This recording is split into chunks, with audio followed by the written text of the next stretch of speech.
they meet a vice dean and they realize this person's actually quite approachable and really nice. And it just breaks down barriers.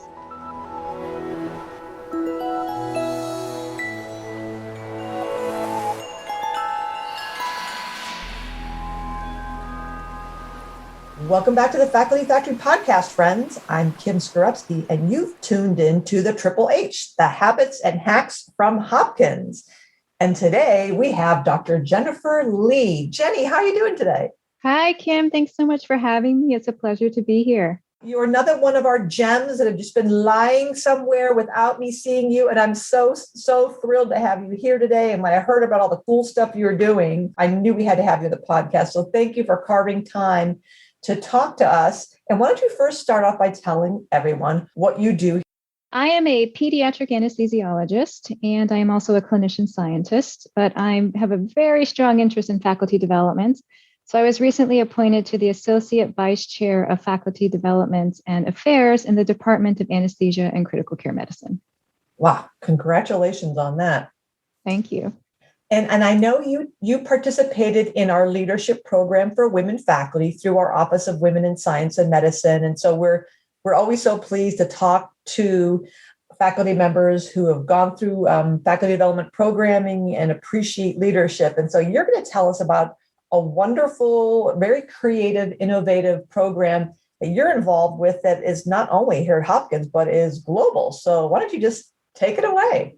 All right. Thank you. So I want to tell you a little bit about a program that I conceived of and founded. It's called the Women's Empowerment and Leadership Initiative, or WELI, within the Society for Pediatric Anesthesia. So we have a lot of women anesthesiologists. Roughly half of the anesthesia workforce is women, but there's a very low proportion that actually make it to the professor, chair, and chief positions, and relatively fewer women in the dean and C-suite and president role at universities.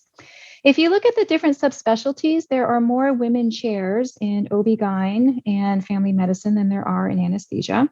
And so in 2018, I was like, well, I think that we should work on this problem. So I was fortunate to be a member of the board of directors for the Society of Pediatric Anesthesia, and I proposed the WELI program, and they embraced it, and the society has been phenomenal. So our mission statement is to empower highly productive women pediatric anesthesiologists to achieve equity, promotion, and leadership. And we set the program up initially among academic centers, but we're expanding to private practices.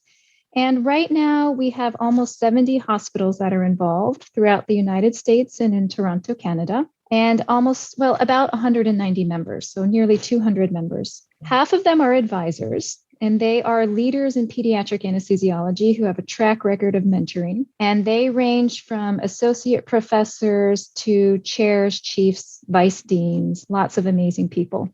40% of our advisors are men. So we have a lot of men who are really engaged in the mission of promoting women. And then all of our proteges identify as women. That's all we ask. Just identify with the W in WELI. And they range in experience from being an assistant professor or instructor all the way up to being professors themselves. So I am a professor and I am a protege because during all phases of our career, we need guidance. So 3 of the things that we work on are mentoring and coaching, networking, and sponsorship. So is there one that you want to start with, Kim, and we can talk about it? No, I just want to just pause here. I'm so excited about this, and my mind is racing with wanting to, I'm trying to put myself in the shoes of people who are listening to this podcast. And first of all, kudos to you. Congratulations on your leadership in the society. And furthermore, the initiative and the work to conceive of WELI. Can we just take a pause here? How did you do this? How did you come up with this? I know you said you observed the disproportionate, the gender imbalance, but how did you have the wherewithal to come up with this whole program, the mission statement and content and the model of the proteges and the advisors? Did you literally just dream it up, or were you reading about something? How were you inspired to create this? So I'm a scientist, a clinician scientist, and I've been very fortunate at Hopkins. I have two amazing mentors who have guided me over the past decade. So I model a lot of this after their relationships with me. To be honest, Kim, I came up with it when I was post-call. I had been up after a 24-hour shift and I was really sleep deprived. And this idea came into my head. And I texted a few friends and they said, sounds good. And then I drafted it during my son's violin lesson because as working parents, we all have to multitask. And then I sent it off and then I went to sleep. And the next morning I woke up and I thought, oh my gosh, what did I just propose? And off it went. And, once the train starts going, you just keep going. And it's been awesome. The best post-call, no inhibitions, sleep deprived. Let's just go for it while I'm at my kid's violin lesson project I've ever done. See, folks, this is an example. Listen to what Dr. Lee just said. Now, listen, she's not advocating this about being sleep deprived, but what genius comes out of when, that's a good point. When you just are exhausted and you feel a need and something arrives in your head, well, take a hold of that genius and talk about multitasking and being what I talked about in another podcast, the competent woman or the competent person syndrome. You want something done, the most competent person will usually knock it out of the park, but what creativity and wow, that to me, I'm thinking of this model of so many, the irony, it's kind of bittersweet humor. So many people now, I think, are sleep deprived and really overwhelmed with the pandemic, post-pandemic, all the idea formation of available in us. If we could have just a little bit of space sometimes, maybe take your neighbor to their soccer lesson or their football game or their violin lesson. You can come up with an idea and conceive of it. That is genius. I love it. Well, the other key part is the people.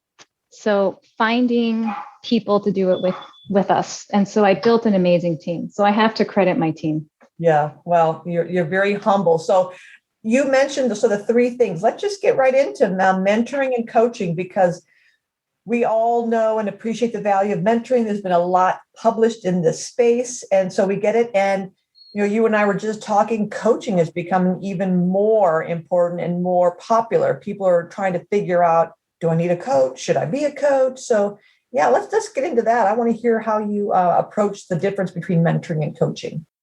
Mentoring is a very well-known paradigm within academic medicine. And so the classic example is I want to learn a skill. I go to somebody and then they tell me what to do, and then I pick up the skill. Coaching is very different. It's all about listening and trying to get your protege to really explore for herself or himself where they want to go in life. And so the example I like to give is the metro map of Washington, D.C. So you've got the green line, the yellow line, the red line, and all of them lead to the Smithsonian. Yeah. So if your protege says, I want to get to the Smithsonian, but the advisor says, take the red line, and the protege says, well, I really think I want to go on the green line, the protege is more likely to succeed on the green line. And so the coach's job is to help them say, where do you want to go? Which line do you want to take? And then hold them accountable. And if the green line didn't work, it's okay. So take the fear out of failure. And then if it didn't work, explore with them, why didn't it work? What didn't work? What are we going to try now? Is it the green line again with a different approach, or do you want to try a different line? And so we just had a coaching workshop. So we train all of our advisors in formal coaching skills. We bring coaches, executive coaches, either in person or virtually to do coaching training sessions. And my executive coach is Ellen Moore from More Creative Strategies. And she taught us an acronym called WAIT, WAIT, which stands for Why Am I Talking? So in coaching, we should ask ourselves, why am I talking? My protege should be talking, and I should be listening and asking probing questions to try to help my protege figure out where they want to go in life, how to most effectively get there, and then again, hold them accountable and help them get there. Oh, so Jenny, I love two things. The map, I love the visual image of the map of DC and the lines. That's a great metaphor. And I really love the weight thing. Why am I talking? I say that to myself every time I do one of these podcasts. I hear myself, I'm like, why am I talking? It's from Ellen Moore. It's from my coach. I mean, coaches are amazing people. You're a coach yourself, Kim. Right, right. Well, yeah. And so I just recently got the College of Executive Coaching, and I'm learning to be, what did I have to, one of my the coach told me to learn to be, find comfort in the discomfort. Find Yes. comfort in discomfort and trust the process, be patient, listen. And I'm a talker. I talk to think. So it's a challenge for me sometimes to just let that silence rest there. But I'm going to write that down on a sticky note. Why am I talking, to remind myself? So thank Ellen for me. I will. And then we work on networking, and we specifically work on facilitated networking. So we must foster connections with each other. And this is particularly hard for anesthesiologists because we sit by ourselves in the operating room all day. So we don't have noon lectures or daily lectures. We don't round with other people. We put our patients asleep and we stay there. The importance of understanding what facilitated networking is versus just trying to network. If you can imagine walking up to a stranger at a conference, holding out your hand and saying, "Hi, I'm Jenny." And then it gets awkward. Like, what do you say? But if it's facilitated, you walk up with a shared purpose. And so with COVID, as we were all losing touch with each other, we created a virtual facilitated networking venue called GAIN, which is Grow and Advance Through Intentional Networking. And so it's a Zoom forum, and 2 to 3 times a month, we bring between 5 and 8 people together to talk about a theme. So one of them is resilience. So how is it that when I'm uncomfortable and there's so much discomfort, I can do something to return some comfort and gain a little bit of more solid ground? And that can be the resilience in dealing with crazy, hectic family work schedules, to a patient arresting, to we couldn't find PPE during COVID. And we always try to leave these sessions with a takeaway tool. And most of the tools, again, come from the executive coaches who have led our workshop. So we have a takeaway. And we keep them small. So 5 to 8 people. So everybody talks. It's confidential. And it's a way that we take really famous people in our field, the chairs, the deans, the chiefs. I might bring you, Kim, to one, and have them meet our proteges. And so the instructors and the newly graduated from fellowship, they meet a vice dean and they realize this person's actually quite approachable and really nice. And it just breaks down barriers. And it creates a bonding, and it's a way to support well-being, because it reminds us we're not alone. We're all battling something similar. And for people that are a little bit farther in their lives, for instance, my kids are now 13 and 11 years old. I can really understand what the people that are going through sleep training are dealing with, while they're also trying to work full-time and take call and write papers. But I can say to them, it's going to pass. And there are all these little moments that you should be happy about, so enjoy them. And then I can look at somebody who's now, their kids are adult and grown up. And so there's just, it brings perspective to the entire work balance and everything that we're dealing with in the whole timeline. So it's been probably one of our more popular activities. I will say that I am a scientist, so we're doing outcome metrics. And so we do longitudinal surveys every 6 months to see if we're making a difference. And so our repeated measurements are showing that our members feel that their ability to mentor others has significantly improved from WELI. They are finding more meaning in their work and a greater sense of personal achievement. And so that's enough to tell us to keep going. But that is the networking component. Amazing. I really appreciate the GAIN. How often do you do the Grow and Advance in Intentional Networking?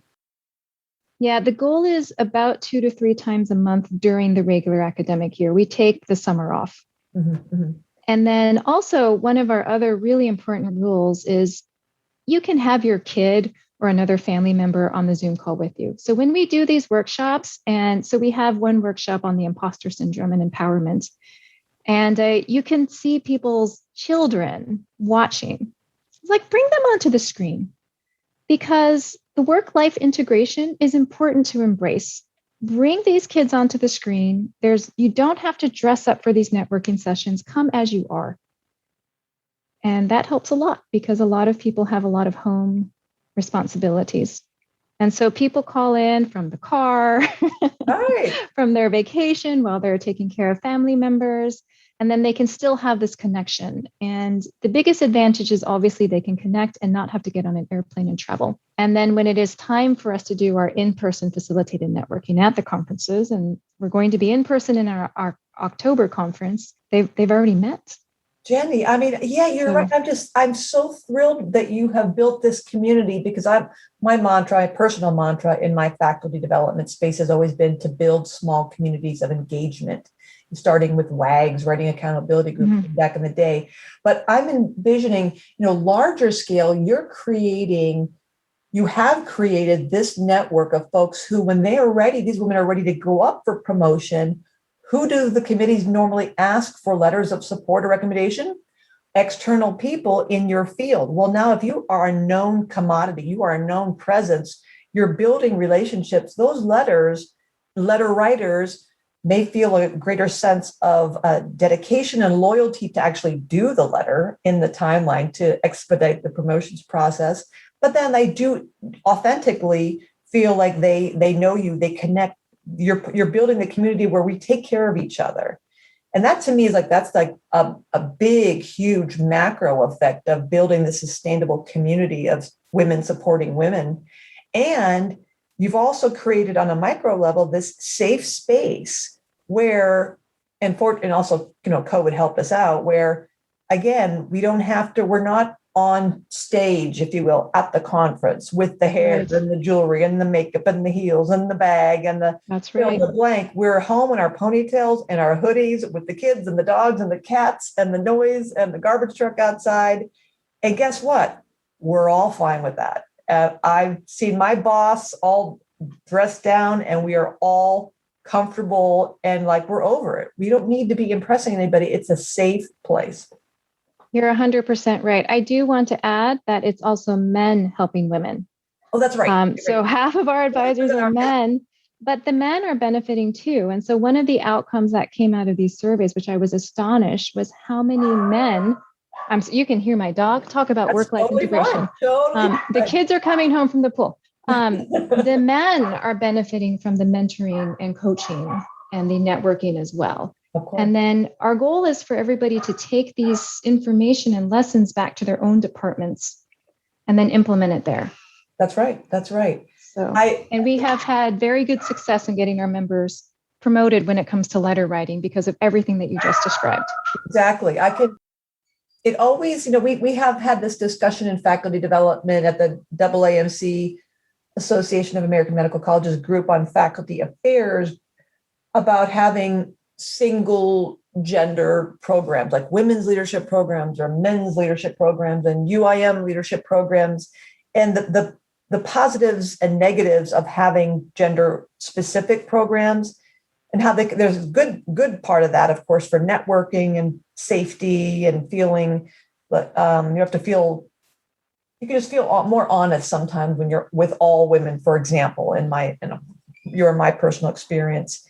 And then there's also that, the other side of that is, gosh, if we don't have all voices, all diversity, be it in age, ability, race, ethnicity, culture, if we don't have all that at the table, how can you really make advances? So there's that push, that worry that we have to, women, we have to fix ourselves. And just if we were just changed, then we could be competitive, or there would be more equity if we, somehow addressed our inadequacies. So, which is the wrong approach. So it does behoove us to involve men and fill in the blank and any other, older, younger, different status and stages of the career, because that's where you get the richness, and the wisdom is in the full spectrum and depth of all of our different facets. So I think it's great that you got men involved so that they can see that, and women can see men, and men can see women, and just buy into that. We all win, right? We all win when it does. And then rather than taking the thought process of, I don't have this skill when I walk into a boardroom, you just talked about the diversity in different backgrounds. We actually all have strengths. That's right. And so part of our program is everybody takes a Clifton Strengths assessment to see where our personality strengths are. And if you really do have a diverse group of people who walk into a boardroom and they say, this is my strength that I am bringing to the table, it's huge. The impact could be huge. Organizational growth would be tremendous if we just all brought our different strengths, appreciated the strengths in each other. It's phenomenal. You're right. I love that tool. Dr. Rachel Salas and Charlene Gamaldo here in neurology. They're both trained in that Clifton Strengths. And Rachel describes the process now in the clinic. She does sleep disorders and sleep studies where she has done it with all the staff, all employees, everybody in their lab. They have done the Clifton Strengths. And so she knows her families and her patients to know that I need a feeler, I need a strategic person here. She will pull people together to go meet with families or to spend time to do, getting the patients in or following up with them based on their strengths. So everybody on the team feels valued because they know at any time their strength is, we need you, we need an input person, we need an achiever. That's amazing. The feeler. And so everybody's contributing to their strengths. And so she has that heightened awareness and everyone's aware of that. And then similarly aware of what I guess they call it the Myers-Briggs, we call it in the grip. But I think, when your strengths are overplayed, they can be your weaknesses. I think they call it the blind spots, I think, in Clifton Strengths, that knowing our strengths and then similarly being aware of where we don't do very well. So hence, I need a Jenny. Oh my gosh, if I'm going to go into this meeting or this thing, I need get me Dr. Lee because she's really good there. And that's something I struggle with. So that kind of coaching and awareness, really just everybody wins with that approach. That's right. Yeah. I love it that we're on the same page. Yeah, I love it. No, this is great. I love WELI. You said you started it in 2018? Yeah, fall of 2018. That was our first coaching workshop. Unbelievable. October. And 190 members already. Yes, we had to limit the enrollment to make sure we could deliver quality. And then we have a single application cycle in the fall. And people can self-nominate. So ideally, they'd be nominated by a leader in their department or someone they know, but absolutely we take people who self-nominate. We love that. And the program is how long is the entire program? And you talked about 3 components of it. Is that the entire program? No, it's actually, so I picked 3. We have 7 domains that we work on. We have a 2-year curriculum that was developed by one of our executive coach leaders. And the curriculum is delivered through 6 to 8 workshops per year. So we bring in outside content experts and executive coaches and, attorneys to teach negotiation. How did you get this funded, or people pay? How is this? Yeah, good question. So the proteges pay $450 a year to be a member, and the advisors pay nothing. And so we want our advisors to help the proteges in exchange for all of this education. And then we do a lot of fundraising. I've actually gotten industry support, had a little bit of support from Massimo to pay for one of our workshops. And everywhere that we can fundraise, we do. And we really rely on our advisors to create these sponsorship activities, which are so important. And we can talk a little bit about sponsorship because I was shocked at how many people didn't know what sponsorship was. Please, let's. So, there's so many brilliant faculty that sit around and wait for the invitation to talk about what they do. And what we need them to do is step forward and say, hey, I'm ready to talk about all the great things that I do. And so by educating our members and how important it is, and actually it's our duty to create opportunities for other people to disseminate their information. So invite your colleague to your institution to talk. Invite your colleagues to speak on a panel at a conference. Open these doors, especially for the next generation of people coming up. The instructors, assistant professors, associate professors, open those doors for them. because if we're able to walk through the door, bring more people with us. And so actually we're working on a version of that at Hopkins. It was started in my department. So again, I'm in the Department of Anesthesia and Critical Care Medicine. And in January of this year, we started the Visiting Professor Exchange. And so, COVID stopped so many of our in-person lectures. So we said, well, why don't we do it virtually? And so Dr. Nader Faraday partnered with me and my chair and Dr. Mary Beth Brady, who's a cardiac anesthesiologist. And we reached out to institutions around the country and we created virtual venues for people to talk, deliver invited lectures. And for a lot of people, it's their first invited lecture. So the requirements to be in the program, you got to have something to talk about. And so we say, talk about anything that's important to you. So that includes clinical protocols. It's not just original science, but it can be original science, education, bioethics, diversity. It's been phenomenal. And then they need to have a mentor with that talk. And then for people that are from Johns Hopkins, Dr. Mary Beth Brady created a curriculum on how to give an effective lecture. And she has this whole Zoom talk about how to make your slides and how not to make your slides. And I've been giving talks for years. I've given hundreds. And I watched Mary Beth's recording and I was like, oh, yes, I need to improve my slides. And I really did. And so since January, we've planned around more than 40 of these lectures. And a lot of them are shared venues. So we'll have multiple departments call into the same Zoom link. And so we have the Hopkins anesthesiologists and anesthesiologists from Boston and from Florida, all on the same call, listening to one speaker. And then at the end, we can all talk and meet each other and say, well, this is how we do it here. How would you do it there? And it also really raises the excitement level for the speaker, because not only are they giving their expert opinion, but they hear the feedback from different hospitals. And there you go. It facilitates networking. And then we build mentoring right into it, because when we do practice runs with them, we mentor them through the talk and the delivery. So we've been very fortunate. It's been a good program. Oh, Jenny, I'm just blown away by this.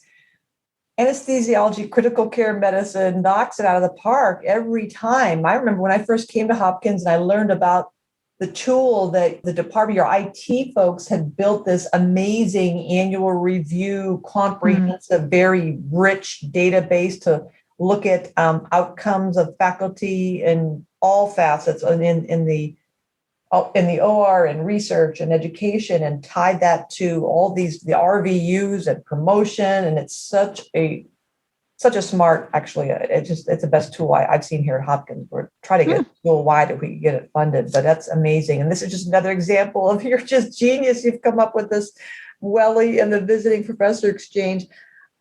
So is this a facilitated, are you the moderator? Does the mentor moderate the discussion? How does that operationally work?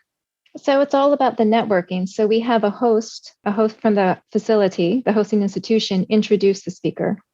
And then if there's time, we can set up 30-minute Zoom meetings for the speaker to do like a virtual visiting professorship. Oh my God. And so when we have people come speak virtually to Hopkins, I try to find a content expert to be their host and introduce them to the department. So that creates recognition for the person so for instance, we could have somebody who wants to speak about liver transplant. I would take a junior or mid-faculty person, or maybe the chief, and say, I need you to host this person. You're going to introduce them to the department, but you're also going to announce the talk to the department, which raises their recognition. And then it forces them to meet the speaker. And then they have something in common. It puts them automatically into a facilitated networking environment. And then we go from there. Unbelievable. I love it. And as you mentioned earlier, it's efficient. You're saving time, you're saving money. Nobody has budget anymore. And you're building community, right? You're showing how we can pivot and really do some good things and be innovative. I love it. It's wonderful. Yeah, it's particularly good for people that can't travel. So that's a big limiting factor for people that have a lot of home care responsibilities. So both women and men do childcare.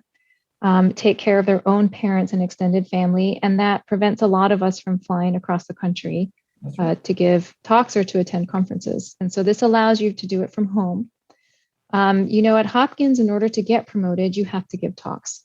Mhm. And so unless you have a 24/7 nanny at home, you can't do it. And so if we can create these venues for people to do it without having to leave their homes and their families, I think we can help a lot of people and advance our field even faster. Oh my gosh. And this is so easy now. We've all become so facile with Zoom.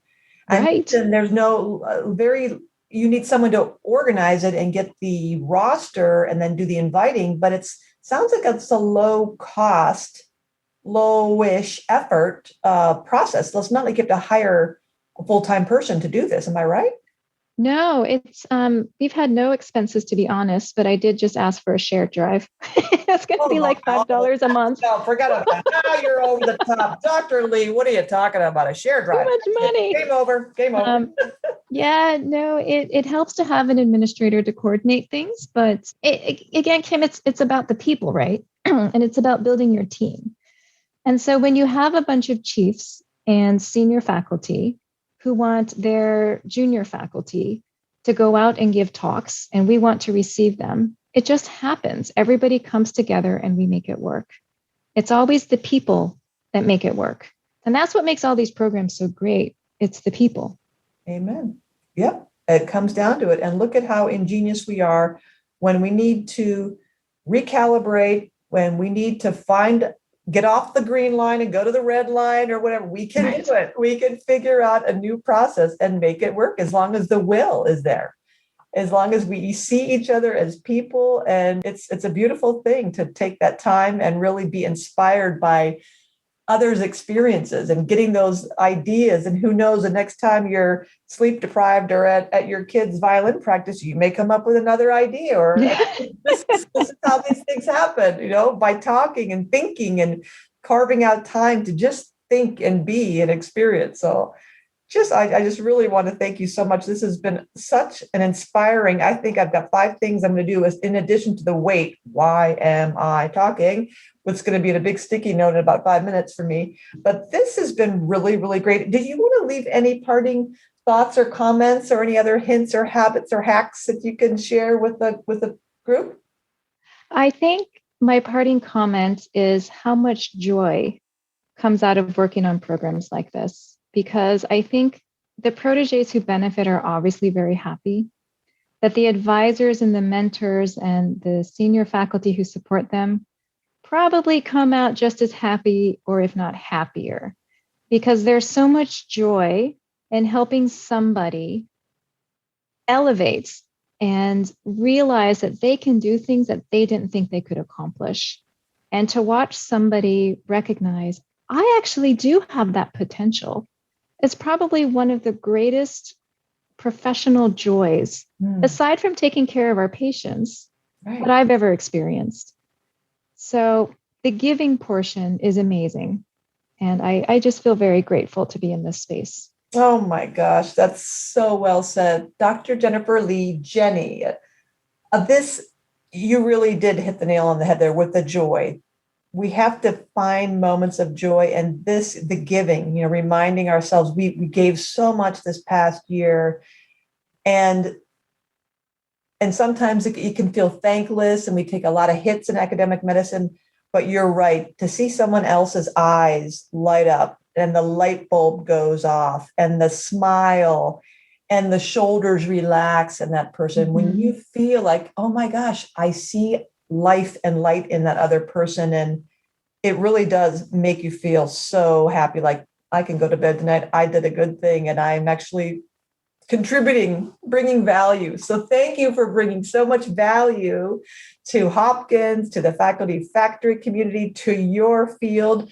Very, very blessed to have you. And thank you again, Jenny. Thank you so much. See you next time in the Faculty Factory podcast, everybody. Till next time. Bye-bye. Thanks for tuning in to Faculty Factory Podcast. The mission of the Faculty Factory is to build and support a community of leaders in faculty development who share tools, resources, wisdom, and encouragement in service to our faculty members, schools, and institutions. We encourage you to go to facultyfactory.org to find out more, get in touch with me, ask me any questions. Maybe you want to be interviewed on the podcast. Thanks for tuning in to Faculty Factory Podcast. We'll see you next time. The Faculty Factory podcast and website is sponsored by the Johns Hopkins University School of Medicine Office of Faculty. For more information, visit facultyfactory.org.